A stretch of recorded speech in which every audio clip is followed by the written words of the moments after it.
Hey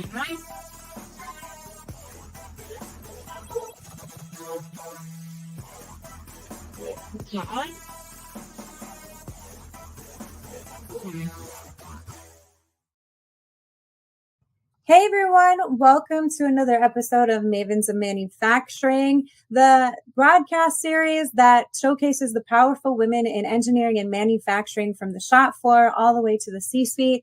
We have a very special guest today. Today, my guest is Kate Brown. She is a data and analytics leader in manufacturing, retail, and distribution at Wipfli. Welcome, Kate. How are you doing today?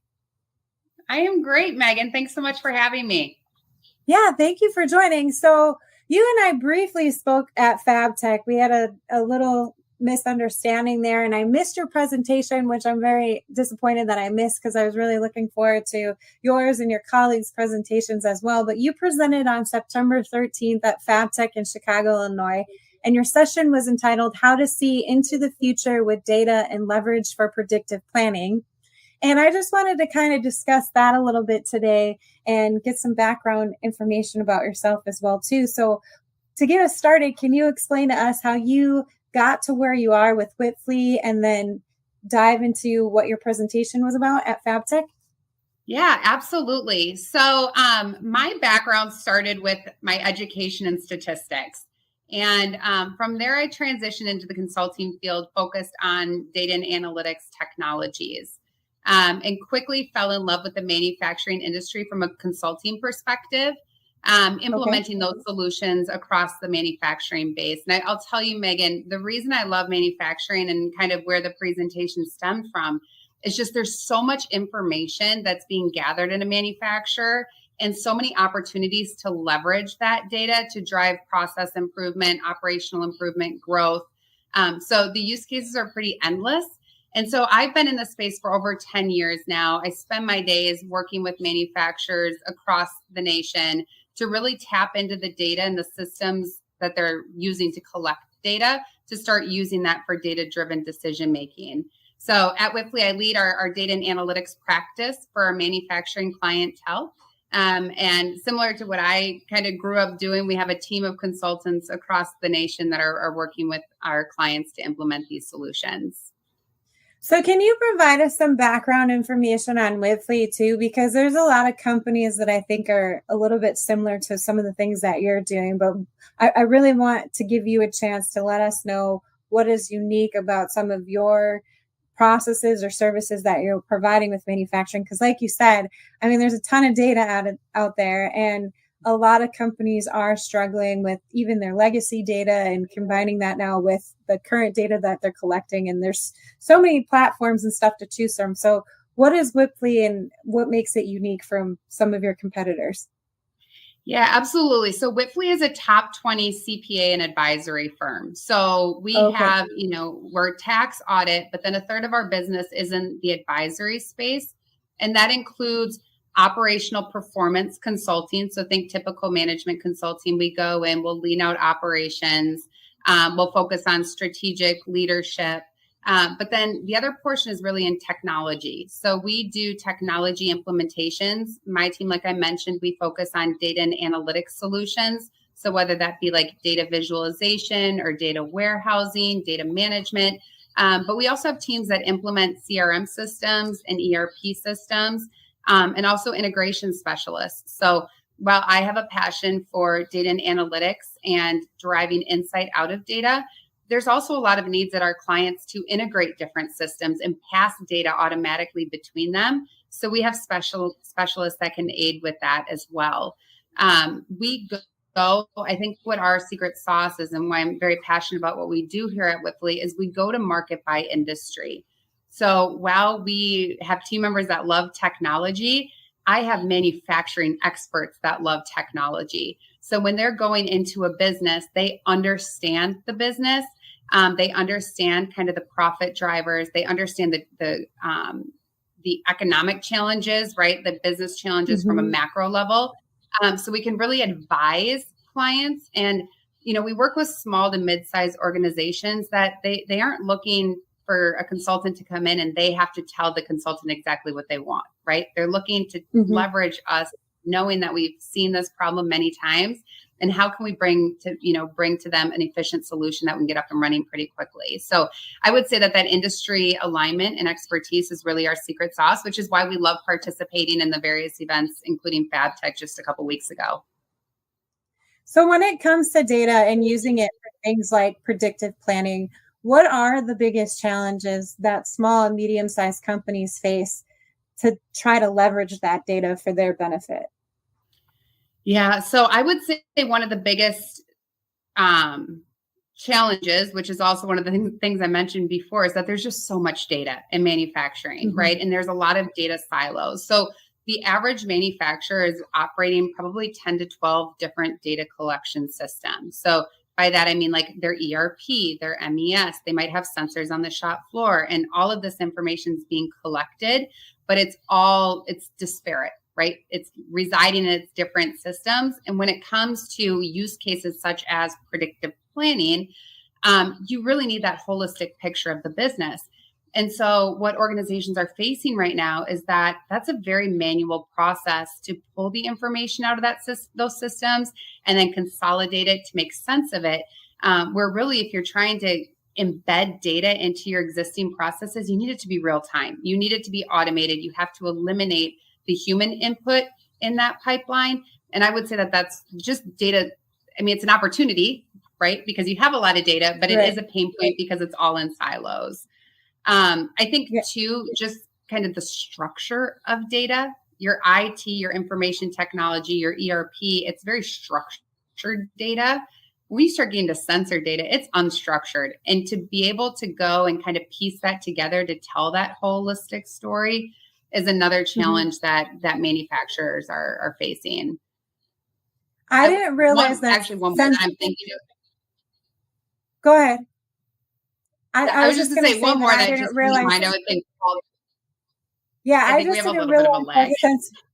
We do, and we'll get that fixed. But I didn't realize that sensor data was unstructured. But I don't spend a lot of time on the shop floor. I know that with like other data, it is very linear. But even still, like no one likes to go if you're not obsessed with data and it's not something that you're passionate about. Nobody likes to go through all of those data points. But what is the last one that you were thinking about? Yeah, the last one is just data quality. Like how many times I go in and talk to a manufacturer and they're like, we want to embrace Industry 4.0. We want our systems connected. We want to drive a culture of data-driven decision making, or create that culture. They're like, we don't trust our data.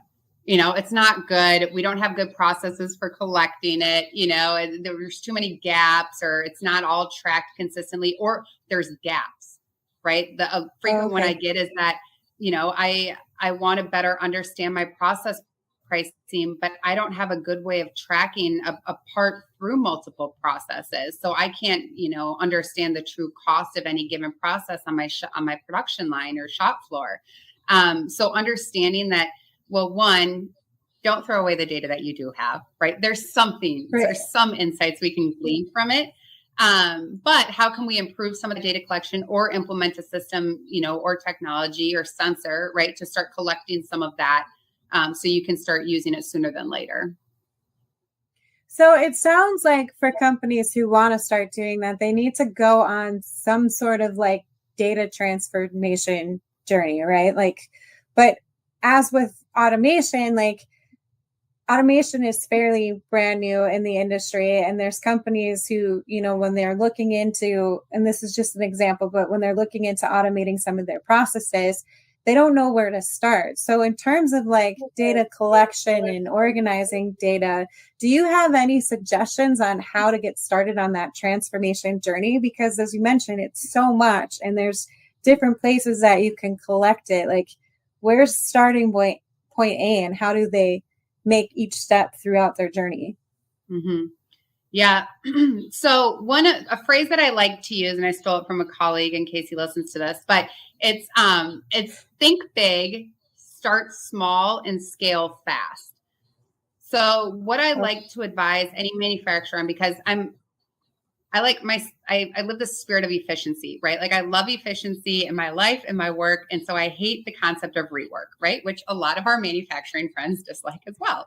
So when we think about data transformation in general, there's areas of the business that you can get started with on rather quickly. For example, if I have a manufacturer and their use case really just focuses on, let's say, inventory forecasting as an example, a lot of the data that you would use to build out an inventory forecast is probably in your ERP from an orders perspective, and potentially your CRM from a forecasting what orders you plan to have come in, right? You might be looking at both of those to start planning how much inventory you need. Those, from a data quality perspective, that's pretty good, right? It's once you start looking at more of the operations floor type data that it gets a little bit more gappy, I would say.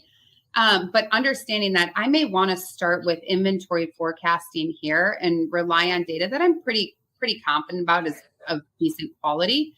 But I'm going to want to scale to the broader use cases.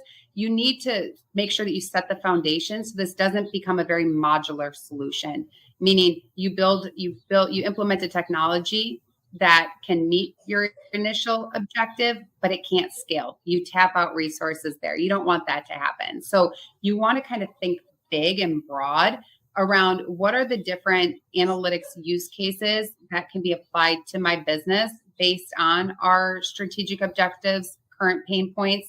So we know what kind of start with the end in mind, but then start small. Say, look, I know that this is eventually going to expand. I know that my operations leader needs this. I know that my procurement specialist is going to want to do analytics on this type of data, but we're going to focus here on, let's say, finance, as an example.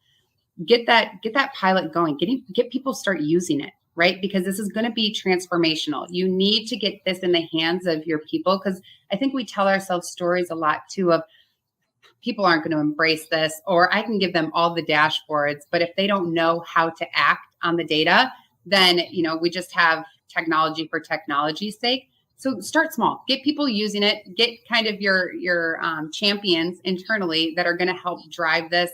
Because what we find is that one group gets it, the other group see it, they then want it, right? So you're starting to get the buy-in piece by piece. And then you're able to scale quickly. So we started with the foundation in mind, knowing that we wanted to go big, and we don't have to do as much rework. We're just kind of building upon that, and not in a modular way, in a very strategic way. So I think that one would be, from how you get started with data transformation. But if I go back to Megan, to identifying where you have those data gaps. If I use the inventory example piece and we find that you don't have a good CRM to collect the information to give a good understanding of what your projected demand is. Okay, well, that's probably something that we should look into, because you're going to want that. My inventory forecast metric is not going to be accurate if we're not taking into account some of the stuff that you would gain from, a good CRM and understanding customer buying patterns. So that's the other. It's like, okay, well, I'm very quick if I'm talking to a manufacturer to use the term garbage in, garbage out, and we need to fix the data first if that's going to be your initial use case, because I have no desire to plot a bar chart that tells you nothing. Right. So then why you talk about efficiency as well too, and there's a lot of benefits for getting data organized and classified, and why is it essential for companies to actually do that? Because I think when they don't understand the importance of getting something organized and having a place for all of this data, it is really hard to sell them to do something new that, like you've mentioned, like they might be hesitant to adapt something to this, and it works better if someone is on board. So I guess what I'm trying to ask you is, what are some other benefits of leveraging their data outside of just the predictive planning and knowing what your inventory is? Like, how is this going to help businesses maybe with some of their stakeholders, or maybe with some of their customers that they have? How is that going to help them? Mm-hmm. Yeah. So, I think the use cases for data and analytics across the manufacturing ecosystem is very broad. I mean, you can do it for better understanding dealer performance, customer demand, buying patterns. You get it to the finance department, more strategic decisions in regards to cash flow or pricing. Getting it back to the operations. We talked about predictive planning or scheduling. You can do it for predictive maintenance. So the use cases themselves are very endless, but all of those use cases require a good data foundation, meaning consolidating the information across those 10 to 12 different systems. So you have that one source of truth, kind of eliminating the data silos. And one thing that I think is making this very top of mind for a lot of manufacturers right now is that data foundation. Not only does it support data and analytics at the organization, the consolidation, not only does it support the data and analytics use cases across the business, that is also the data foundation that's going to enable artificial intelligence use cases and machine learning. So right now, the hot topic, everyone's like, I want to do AI, right? And they have zero data foundation to plug AI into at all. So like in its simplest terms, and, you know, kind of how I see it is artificial intelligence is basically eliminating the human input or factor into data and analytics. It's saying we're going to be able to automate the data and analytics, and then going from data to decision is now fully automated.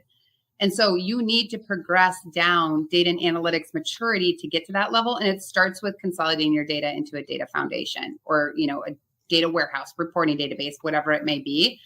I think that's kind of what the hottest topic, or what's driving the most conversation around it right now.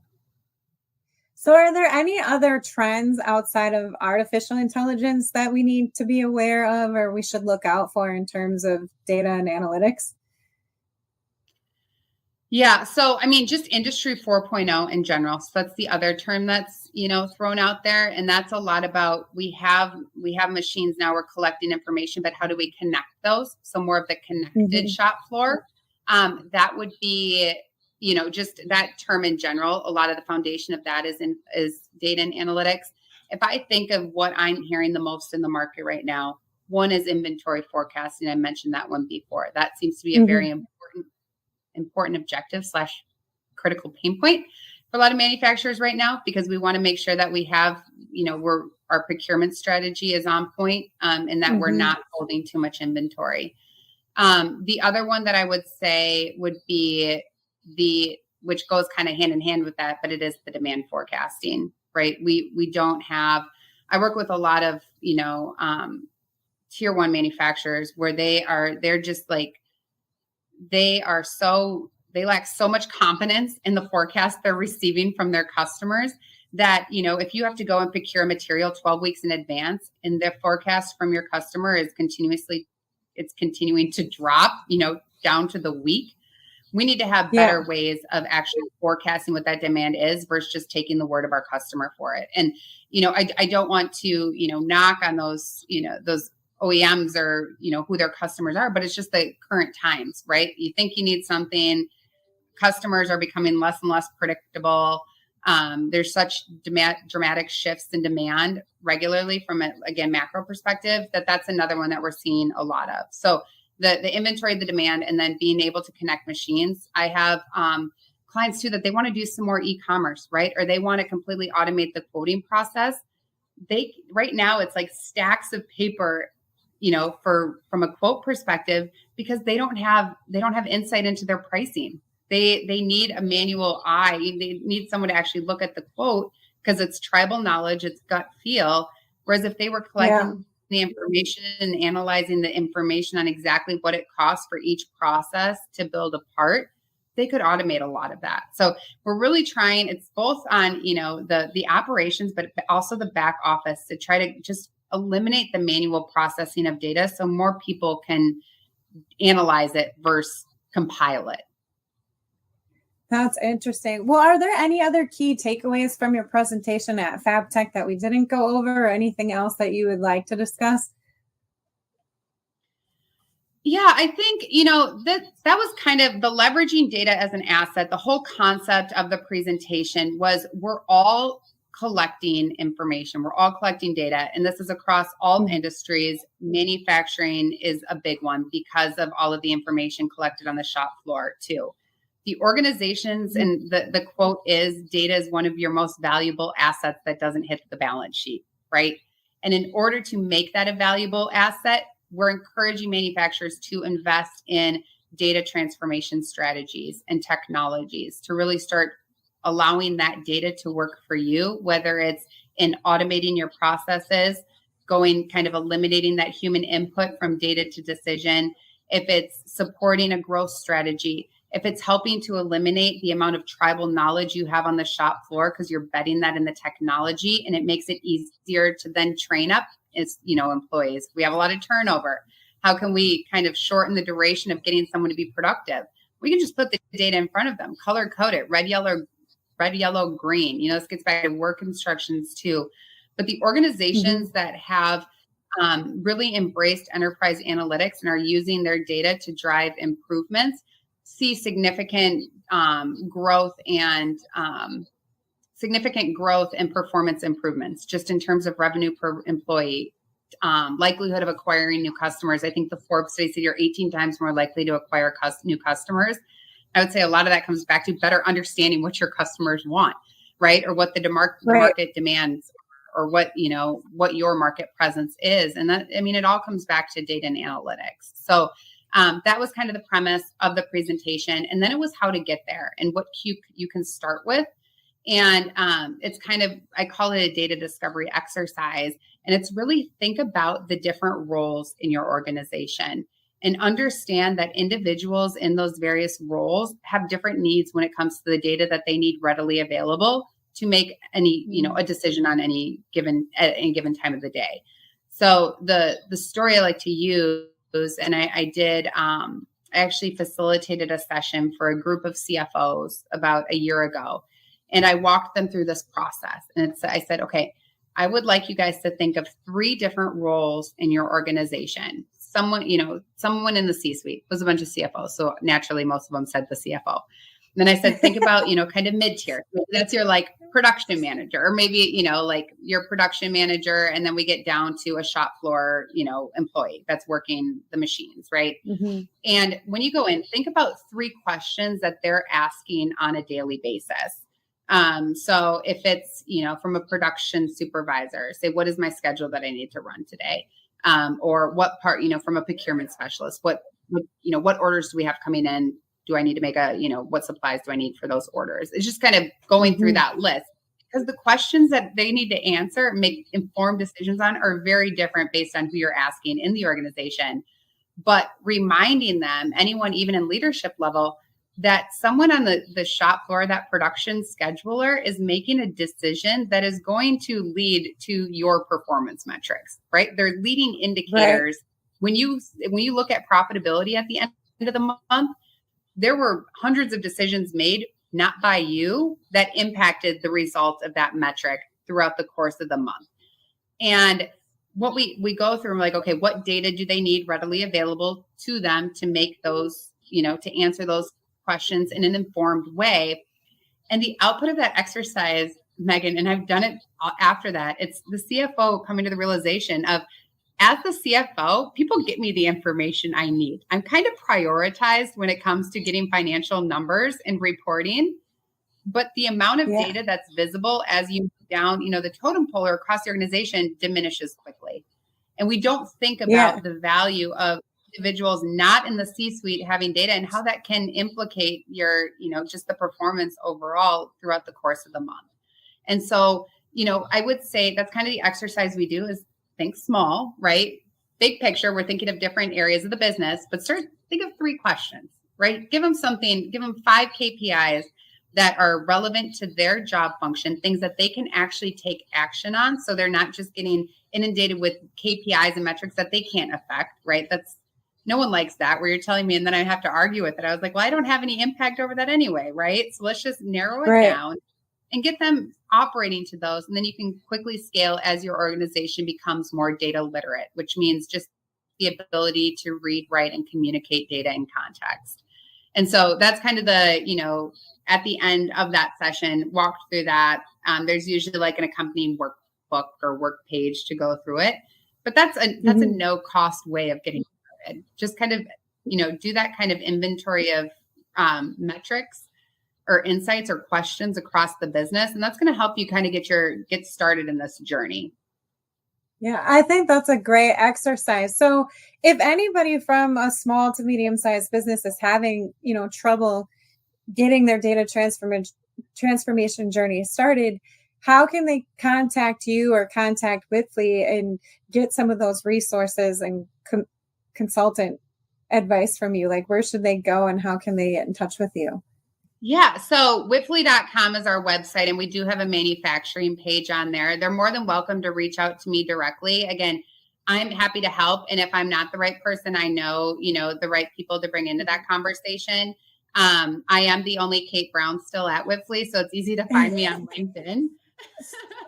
Unfortunately, not the only KB anymore, but the only Kate Brown. So you can reach out to me directly, and happy, we just have intro calls and understand where you're at. We're not going to try to, if I have to tell you in the call that we have to focus somewhere else to make sure that this is, a worthwhile exercise and investment, I'm going to do that. I have passion like you do, Megan, for this industry. We want to see it grow. We want to see, the small to mid market to grow alongside the bigger players, because that's what our country is built on. So I would say wipfli.com, there's a manufacturing page, or, please connect with me on LinkedIn and we can have a conversation. And and like you mentioned before, with everything that you've discussed, like having that organization and knowing what your data is like giving you, the information that it's providing you, it's helping make that playing field more level for small to medium sized businesses. So I think that's exciting that you guys offer that to companies. So one more question. If you had one ask for our audience, what would your biggest ask be for them? If I had one ask, it would be to, oh my goodness, if there was one ask, I think right now, something that is slowing down the industry, and again, as someone that's passionate about seeing it grow, is really operating off of that gut feel and tribal knowledge.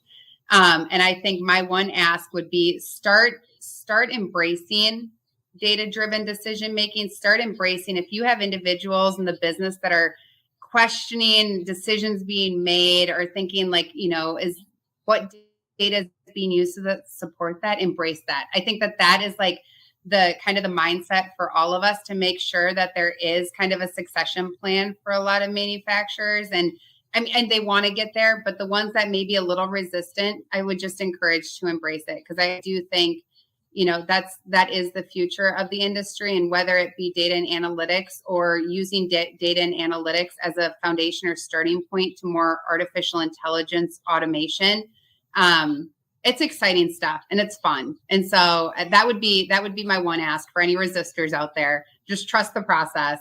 It will pay off. Gotcha. Well, Kate, I want to thank you for taking some time, and I'm really sorry that I didn't get a chance to see your presentation at FabTech, but hopefully you have another speaking event coming up. If you do, let me know. I would love to hopefully get there and watch you present, because I'm a nerd for information. So anytime I get to learn about something, I love to join it. But thank you to everyone who tuned in. If you have any questions for Kate, she is available on LinkedIn. So just search Kate Brown on LinkedIn. Like she said, she's the only KB there at Wipfli. Otherwise, go to their website and be sure to contact them with any questions. I hope you guys have a great weekend, and we'll talk soon. Bye, everyone. Thank you. This episode of Mavens has been sponsored by Fresh Horizons Group. Fresh Horizons Group is a family-run company that was founded on the premise of helping organizations and businesses better tell their story through high-quality branded apparel and promotional items.